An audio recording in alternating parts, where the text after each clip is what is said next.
आज हम देखेंगे सेक्शन 13। सेक्शन 13 में क्या कह रहा है एविडेंस एक्ट भारतीय साक्ष्य अधिनियम 2023 के कि fact bearing on question whether act was accidental और इंटेंशनल। यहाँ ये कह रहा है कि फैक्ट्स, जितने भी फैक्ट्स हैं, यहाँ बियरिंग ऑन का मतलब संबंध रखना या असर डालना। तो जितने भी फैक्ट्स हैं जो असर डालते हैं या संबंध रखते हैं इस क्वेश्चन से कि कोई एक्ट एक्सीडेंटल था या इंटेंशनल। एक्सीडेंटल मतलब गलती से हुआ था, अनजाने में, या जानबूझकर कोई एक्ट किया गया था। इस बात पे जितने भी फैक्ट इस बात से संबंधित है वो रिलेवेंट होंगे इस केस में। और आगे हम देखते हैं when there is a question whether an act was accidental और इंटेंशनल। जब ये सवाल उठता है किसी केस में कि कोई एक्ट एक्सीडेंटल था या इंटेंशनल और done with a particular knowledge और इंटेंशन, या किया गया था किसी खास नॉलेज और इरादे के साथ, तो इस केस में क्या रिलेवेंट होगा। देखिए, the fact that such act form part of a series of similar occurrence. ये बात कि एक्ट जिस पे सवाल उठा है कि एक्सीडेंटल है या इंटेंशनल, अगर वो पार्ट है, हिस्सा है किसी सिमिलर अकरेंस का, सीरीज ऑफ सिमिलर अकरेंस मतलब उसकी जैसी जो घटनाएं उस महीने या उस साल हुई है उसी का वो एक्ट हिस्सा है, तो ये बात जो सिमिलर एक्ट है, जो सिमिलर अकरेंस जो हुआ है वो रिलेवेंट होगा इस केस में। और इसके लिए ये ज़रूरी है कि इन ईच ऑफ विच, जो सिमिलर अकरेंस जितनी भी घटनाएं हुई है, the person doing the act, जो पर्सन जो एक्ट किया है जिस पे सवाल उठा है एक्सीडेंटल है इंटेंशनल है, वाज कंसर्न। और जितनी भी सिमिलर अकरेंस जो हुई है ना उसमें भी वही आदमी शामिल है जिसके एक्ट पे सवाल उठा है कि एक्सीडेंटल है या इंटेंशनल। ये जो है सिमिलर अकरेंस जो है ना इस केस में रिलेवेंट होगी। एग्जाम्पल के ज़रिए हम समझते हैं यहाँ पे कि ए पर इल्ज़ाम है कि उसने एक दुकान में चोरी की है। तो कोर्ट के सामने क्या फैक्ट आया सामने कि पिछले 6 महीने में 3 अलग अलग दुकानों में चोरी हुई है और हर बार जो चोरी हुई है ना उसमें ए ही इन्वॉल्व था। तो ये जो 3 चोरियां हैं ना इसी को हम सिमिलर अकरेंस कह रहे हैं यहाँ पे। तो ये सिमिलर अकरेंस जो है ना ये रिलेवेंट होगी इस केस में, क्योंकि ये जो है ये बता रही है कि आज वाली चोरी जो है अकेली घटना नहीं है, बल्कि सीरीज जो है उसी का एक हिस्सा है ये चोरी। और कोर्ट इस फैक्ट को, जो सिमिलर अकरेंस है, ये 3 चोरियां हैं, उसको कंसीडर कर सकती है। और हम इलस्ट्रेशन देखते हैं आगे कि क्लॉज ए में क्या कह रहा है। A is accused of burning down. Burning down मतलब जला के राख करना। तो ए जो है अपराधी है बर्निंग डाउन हिज हाउस, अपने घर को जलाने का अपराधी है। In order to obtain, in order to मतलब के लिए, ऑब्टेन मनी प्राप्त करने के इरादे से अपने घर को जलाने का अपराधी है। For which it is insured, जिसके लिए घर का इंश्योरेंस कराया गया था। तो इस केस में क्या रिलेवेंट होगा। The fact that A live in several house, ये बात कि ए जो है ना कई घरों में बार बार रहता है, सक्सेसफुली मतलब बारी बारी से रहता है, और each of which he insured, जिसमें से प्रत्येक जो है, हर घर जो है उसका इंश्योरेंस कराया हुआ है। और in each of which a fire occur, और प्रत्येक घर में जो है आग लग जाती है जिसमें जिसमें वो रहता है बारी बारी से।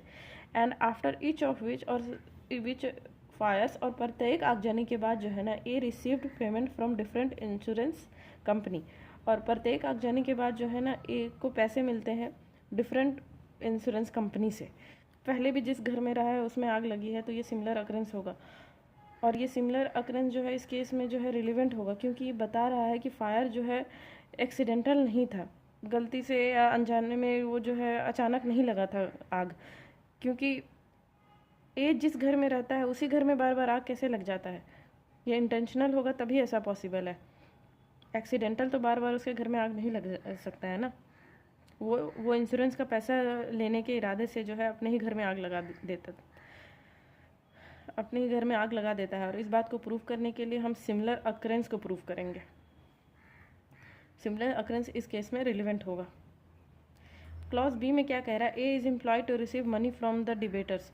ए को जो है काम पे रखा जाता है मनी रिसीव करने के लिए बी के कर्जदारों से, ठीक है।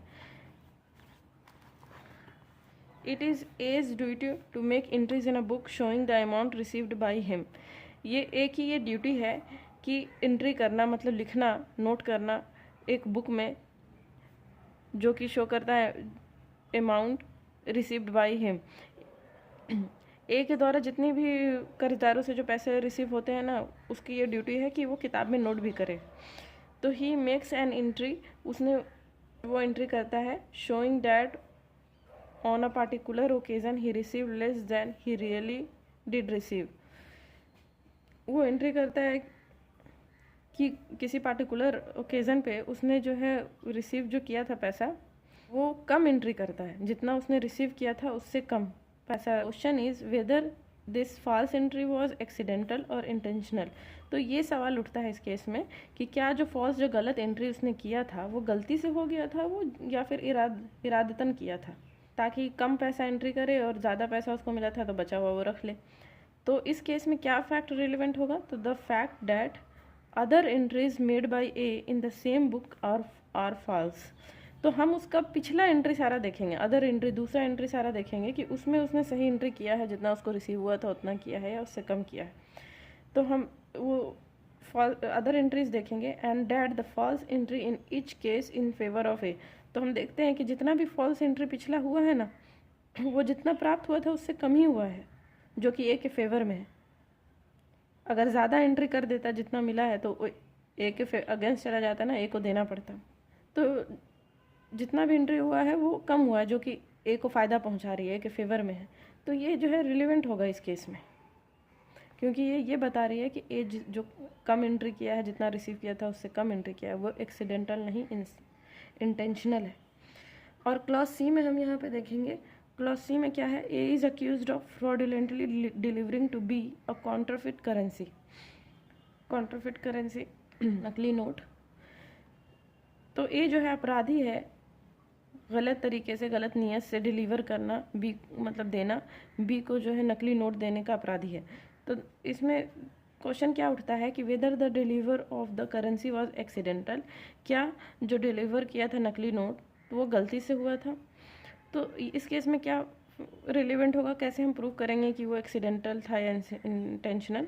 तो यहाँ पे हम देखते हैं the fact that soon before और soon after the delivery to B को डिलीवर करने से जस्ट पहले और जस्ट बाद जो है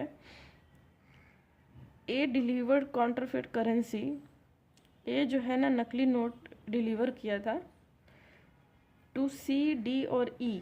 सी, डी और ई को भी डिलीवर किया था। किसी एक इंसान को हम गलती से नकली नोट डिलीवर कर सकते हैं, मगर हर बार सबको थोड़ी नकली नोट गलती से डिलीवर होगा। इसका मतलब है कि आप जानबूझ के ये कर रहे हैं।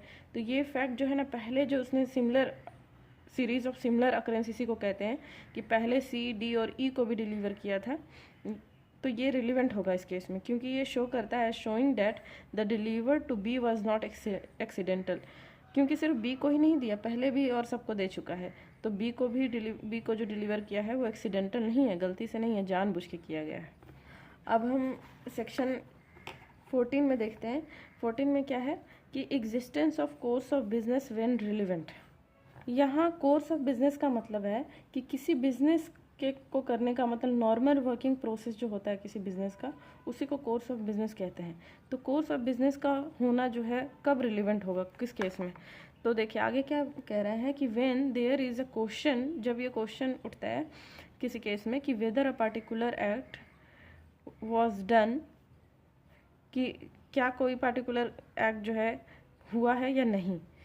तो the existence of any course of business, तो किसी बिजनेस का नॉर्मल वर्किंग प्रोसेस का होना जो है उसके अनुसार, अकॉर्डिंग टू विच, उसके अनुसार ये नेचुरली है कि वो काम भी हो गया होगा, मतलब वो काम भी हो जाना चाहिए। अगर ये नॉर्मल वर्किंग प्रोसेस फॉलो हुआ है किसी बिजनेस का, तो ये जो है ना नॉर्मल वर्किंग प्रोसेस जो है कोर्स ऑफ बिजनेस जो है रिलेवेंट होगा इस केस में, जहाँ ये सवाल उठता है कि कोई काम हुआ है या नहीं किसी बिजनेस से रिलेटेड। इलस्ट्रेशन देखेंगे उसके ज़रिए और अच्छे से समझ आ जाएगा।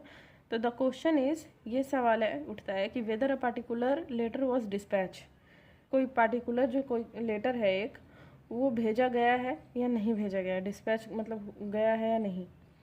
तो इसमें क्या, कौन सा फैक्ट रिलेवेंट होगा? The fact that it was the ordinary course of business. ये जो है, जो लेटर भेजने का जो बिजनेस है उसका नॉर्मल वर्किंग प्रोसेस क्या है फॉर ऑल लेटर्स के लिए, पुट इन अ, सारा लेटर जो है put in a certain place, एक जगह पे रख दिया जाता है, एक निश्चित जगह पे, और to be carried to the post, और वहीं से जो है ना डाकघर ले जाया जाता है। तो and that particular letter was put in that place, और वो पार्टिकुलर लेटर भी उसी जगह निश्चित जगह पे रखा गया था, मतलब नॉर्मल वर्किंग प्रोसेस फॉलो हुआ था कोर्स ऑफ बिजनेस।